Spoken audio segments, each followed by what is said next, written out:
सो अब कुछ special series type के क्वेश्चंस हम लोग डिस्कस करने जा रहे हैं, ठीक है ना। जैसे मैं एग्जांपल ले रहा हूँ यहाँ पे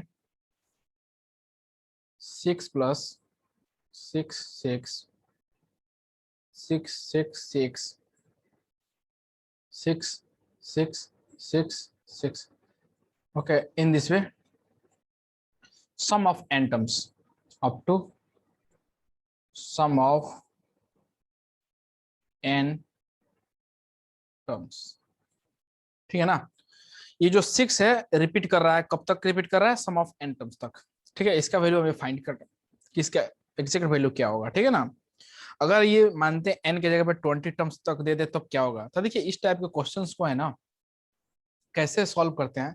एक्चुअली इस टाइप के क्वेश्चन जो है एक बार 2013 में जेई में 2013 में अंदर question same as it is इस टाइप के क्वेश्चंस पूछा गया। तो देखिए मैं पहले बताता हूँ कि इस टाइप के क्वेश्चन को सॉल्व क्या करते हैं, अप्रोच, उसके बाद इसका ट्रिक्स बताऊंगा, ठीक है। सॉल्यूशन, सबसे पहले तो मेथड 1 देखते हैं इसका, उसके बाद से इसको ट्रिक्स। मेथड 1 क्या है? मेथड 1 ये है कि आपको करना क्या है यहाँ पे, सबसे पहले इस 6 + 6 + 6 + 6 okay, in the same way 6 6 6 up to n terms, ठीक है ना। अब देखिए मैं क्या करता हूँ, यहाँ पर 6 कॉमन ले लेता हूँ, 6 यहाँ पे कॉमन लेता हूँ। जब 6 कॉमन लेगा तो क्या यहाँ मिल जाएगा 1 + 1 1 1 1 1 हियर 1 1 1, ठीक है ना, अप टू n टर्म्स, ठीक है ना। यहाँ तक तो समझ में आ गया होगा कि मैं क्या कर रहा हूँ, अप टू n टर्म्स। अब क्या करना है, सबसे पहले तो जो गिवन क्वेश्चन रहेगा उसमें क्या करना है कि जो नंबर रिपीट करा उसको कॉमन लेना है। कॉमन लेने के बाद क्या करना, multiply and divide by 9, multiply and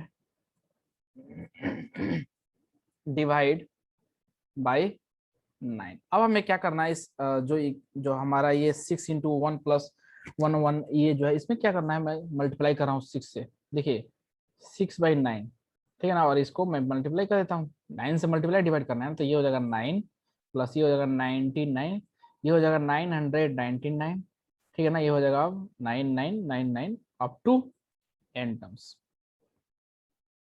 n terms, ठीक है। तो आई होप आपको यहाँ तक तो समझ में आ रहा होगा, कोई प्रॉब्लम नहीं है। तो हम लोग कर क्या रहे हैं, सबसे पहले जो गिवन क्वेश्चन है उस गिवन क्वेश्चन में से उस नंबर को आप क्या कीजिए, कॉमन ले लीजिए। कॉमन लेने के बाद क्या करना है, मल्टीप्लाई एंड डिवाइड बाई 9 करना है। अब हम लोग को क्या करना है, थोड़ा सा दिमाग लगाना है यहाँ पे। 6/9 ये जो स्टेप है इंपॉर्टेंट है। अब 9 को क्या मैं ऐसे लिख सकता हूँ, 10 - 1, बिल्कुल लिख सकता हूँ। 99 को क्या लिख दूं मैं, 99 को मैं ऐसे लिखने वाला हूँ 100 - 1, ठीक है ना। इसको लिख देता हूँ मैं 999 को लिख देता हूँ 1000 - 1। ऐसा क्यों लिख रहा हूँ, इससे क्या बेनिफिट है मैं समझाऊंगा। इसको लिखता हूँ 10,000 - 1, ठीक है ना। अब देखिए up to n terms, up to n terms. अब देखिए अब क्या करने वाले हैं यहाँ पे, 6/9 ये अगर आप देखिएगा तो 10 - 1 तो ये सही है। इसको क्या लिख दूं मैं, 10 स्क्वायर, तो 10 स्क्वायर -1 प्लस 10³ - 1 इसको लिखेंगे 1000 को, प्लस ये 10,000 को क्या लिखेंगे, 10⁻⁴ - 1, okay, up to n terms, up to n terms, ठीक है ना। अब देखिए अब हम लोग क्या करते हैं, अगर आप थोड़ा सा ध्यान दीजिएगा तो 10 का मल्टीपल्स बन रहा है यहाँ पे, ये 10 है, यहाँ क्या है 10 स्क्वायर आ रहा है, यहाँ 10³ आ रहा है, यहाँ 10⁻⁴ आ रहा है। इन सारे नंबर्स को जो 10 का मल्टीपल है उसको मैं एक साथ ले लेता हूँ, तो उससे बेनिफिट क्या होगा सर, बहुत बेनिफिट होगा, मैं बता दूंगा। 6/9, ठीक है ना। अब मैं क्या करूंगा, इसको लिखूंगा 10 + 10 square plus 10³ plus 10⁻⁴ up to n terms, up to n terms, ये हो गया, ठीक है ना। माइनस, अब देखना है, ये देखिए क्या करना है यहाँ पे, ये क्या है 1, यहाँ देखिए ये जो है 1, ठीक है, ये 1, यहाँ पे क्या है ये 1, ये 1, ये 1, कितने टाइम्स तक, n टाइम्स तक। तो मैं लिख रहा हूँ यहाँ पे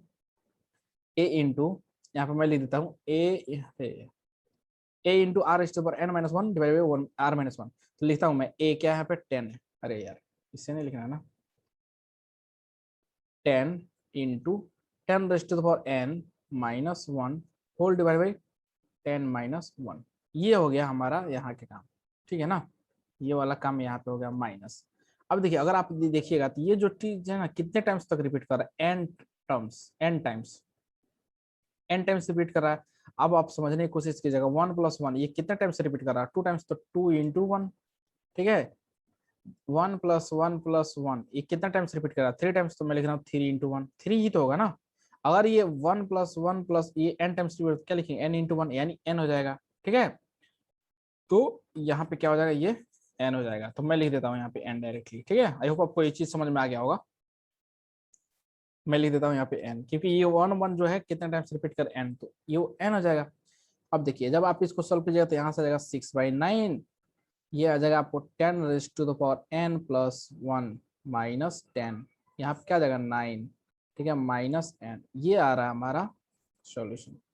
और जब इसको आगे की तरफ फिर से सॉल्व कीजिएगा तो 9, ये तो एलसीएम ले लीजिए पहले, तो 10 raise to the power n plus 1 minus 10 minus 9n, ठीक है ना, और ये हो जाएगा होल डिवाइडेड बाई 81, तो 6/81 into 10 raise to the power n plus 1 minus 10 minus 9n, ये हो गया हमारा फाइनल आंसर इसका। This is our required answer of this question. इस क्वेश्चन का जो आंसर होगा ये हो गया, ठीक है ना। अब देखिए अब बात क्या करते हैं, ट्रिक्स क्या होगा, ट्रिक्स क्या होगा, बीसी से हमारा ट्रिक्स आता है, ठीक है ना। ट्रिक्स, ट्रिक्स याद रखिएगा ट्रिक्स को, ठीक है ना। ठीक है, ट्रिक्स को याद रखना ये है कि अगर ए ए ए ए ए ए ये जो ए है ना अगर n टर्म्स तक रिपीट कर रहा है, कितने टर्म्स तक, n टर्म्स तक रिपीट कर रहा है, up to means a is going up to n terms, okay. तो हम लोग क्या करेंगे, फॉर्मूला लिखेंगे जैसे a/81 10 raise to the power n plus 1 minus minus 9n minus 9 into n minus 10, ये हो गया हमारा formula.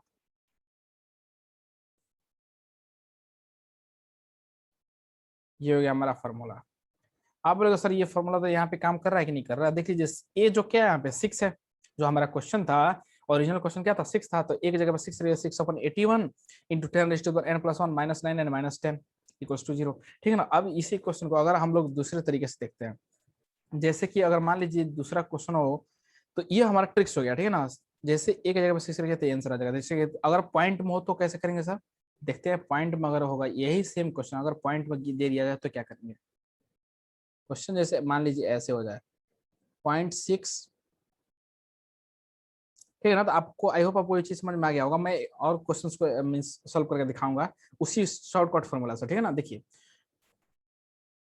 0.6 plus 0.66 plus 0.666, okay, sum of the n terms, sum of n terms, ये क्वेश्चन है हमारा, ठीक है ना। तो देखिए अब हम लोग क्या करते हैं यहाँ पे,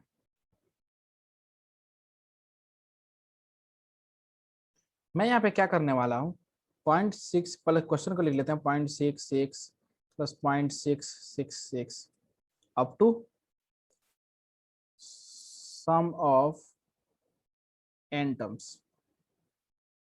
ठीक है ना। अब मैं यहाँ पे क्या करता हूँ, यहाँ 6 को कॉमन ले लेता हूँ। जैसे आप 6 से कॉमन लेंगे तो आप क्या बचेगा, यहाँ पे देखिएगा 0.1 प्लस 0.11 प्लस 0.111, ठीक है ना, इस तरह से अप टू n टर्म्स, ये आ गया। ठीक है ना। अब देखिएगा यहाँ से क्या करने वाले हैं, यहाँ से हम लोग क्या करेंगे 6, और देखिए 0.1 को क्या लिख दूं मैं, क्या मैं ऐसे लिख, सॉरी अब क्या करना है, नहीं नेक्स्ट स्टेप क्या है हमारा, सबसे पहले तो हम लोग कॉमन लेना है। कॉमन लेने के बाद क्या है, जो क्वेश्चन हमारा रहेगा या डेसिमल में हो या वगैरह डेसिमल का हो, सबसे पहले कॉमन लेना है नंबर को, जो 6 है या 7 है, जो नंबर रिपीट करा उसको कॉमन लेना है। कॉमन लेने के बाद क्या करना है, मल्टीप्लाई एंड डिवाइड बाई 9 कर देना है। तो मैं यहाँ पे लिख रहा हूँ step,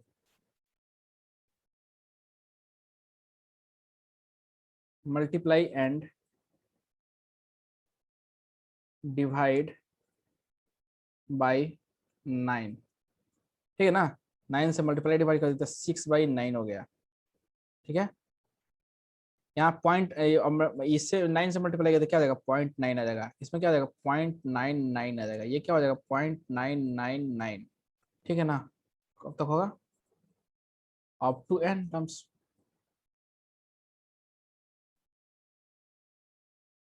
up to n terms. ठीक है। अब देखिए, अब हम लोग क्या करेंगे, 6/9 तो ये सेम मेजोरिटी रहेगा, 6/9। इस 0.9 को क्या लिखे, 0.9 को क्या हम लोग ऐसे लिख सकते हैं, 1 - 1/10, 1 - 0.1, 0.1 को क्या लिखेंगे, 1/10 लिखेंगे। 1 - 1 में से घटा दीजिए ना, इसको क्या लिखेगा, 1 - 0.01, तो इसको क्या लिखेंगे, 1 - 0.01 को क्या लिखेगा, 1/100।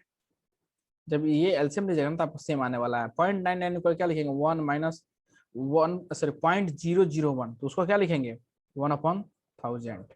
ठीक है ना, up to n terms, up to n terms. ठीक है। अब देखिए, अगर आप थोड़ा गौर कर रहे हैं तो आपको ये चीज समझ में आ रहा है कि 1/10, ये 1/100, ये 1/1000 एक तरफ आ रहा है। ठीक है ना, और 1 1 एक तरफ आ रहा है। तो मैं इसको क्या लिखूंगा, देखिएगा मैं क्या करूंगा, इसको 6/9, ठीक है, और क्या 1 + 1 + 1, ये जो है कितने n टाइम्स तक रिपीट कर रहा है, n टाइम्स। मैं इसको एक तरफ ले रहा हूँ माइनस, अब देखिए 1/10 है यहाँ पे, प्लस 1/100 का क्या लेंगे, 1/10 का स्क्वायर लिखेंगे, 1/1000 का क्या लिखेंगे, 1/10 के क्यूब लिखेंगे, up to n terms, sorry n times, और you can say n terms also, same thing. Okay ना। अब देखिए ये क्या हो जाएगा, 6/9 हो जाएगा, ये क्या हो जाएगा, 6/9। ठीक है ना। ये देखिए 1 1 जो है कितने टाइम्स रिपीट कर रहा है, n टाइम्स। ये जो रिपीट कर रहा है कितना टाइम्स तक कर रहा है, n टाइम्स तक। तो क्या लिख दूं मैं इसको, n डायरेक्टली, क्योंकि 1 × 1 n, सॉरी यहाँ पे क्या लिखेंगे, n, ये हमारा हो गया n माइनस। अब देखिए, अगर आप ध्यान से देखेंगे देखेंगे तो ये क्या है, हमारा जीपी बन रहा है। ये क्या बन रहा है, GP with, GP with common ratio 1/10। ठीक है, क्या बना, जीपी विथ कॉमन रेशियो 10। तो हम लोग सम ऑफ, क्योंकि यहाँ प्लस साइन है तो सम ऑफ जीपी का फॉर्मूला लगाएंगे। तो सम ऑफ जीपी का फॉर्मूला क्या होता है, a × 1 - r⁻n divide by 1 - r। ठीक है, तो a है यहाँ पे 1/10 इंटू 1 - r क्या है, 1/10⁻n whole divide by 1 - 1/r। ये हमारा फॉर्मूला है फाइनल। ठीक है ना। अब देखिए, अब इसको कैसे सॉल्व कीजिएगा, 6/9, ठीक है, ये तो n ऐसे ही रहने दीजिए। अगर आप इसको मल्टीप्लाई कीजिएगा तो यहाँ से आ जाएगा 1/10, सॉरी अब यहाँ पे क्या कीजिए, 1 - 1/10⁻, 1/10⁻, इसका n, ठीक है, होल डिवाइड बाई, इसका जब एलसीएम लीजिएगा तो क्या आ जाएगा, 9/10 आ जाएगा, 9/10। ठीक है, और आप ध्यान से देखिएगा तो फिर से यहाँ से कुछ कट्टे पिट्टी मच रहा है, ये 10 कैंसिल आउट हो जाएगा। जब ये 10 कैंसिल आउट हो जाएगा तो यहाँ बचेगा 6/9। ठीक है, यहाँ पे n माइनस, ठीक है, और 9 को क्या होगा, 9 का आप एलसीएम ले लीजिए डायरेक्टली, तो 9n हो जाएगा माइनस, ये चला जाएगा न्यूमरेटर में, तो 9 माइनस, ठीक है, ये तो यहाँ पे न्यूमरेटर में तो 1 माइनस, ये क्या होगा 10/9, 9 हो जाएगा, 9 उधर एलसीएम में चला जाएगा, तो यहाँ बच जाएगा 9n माइनस ये हो जाएगा आपको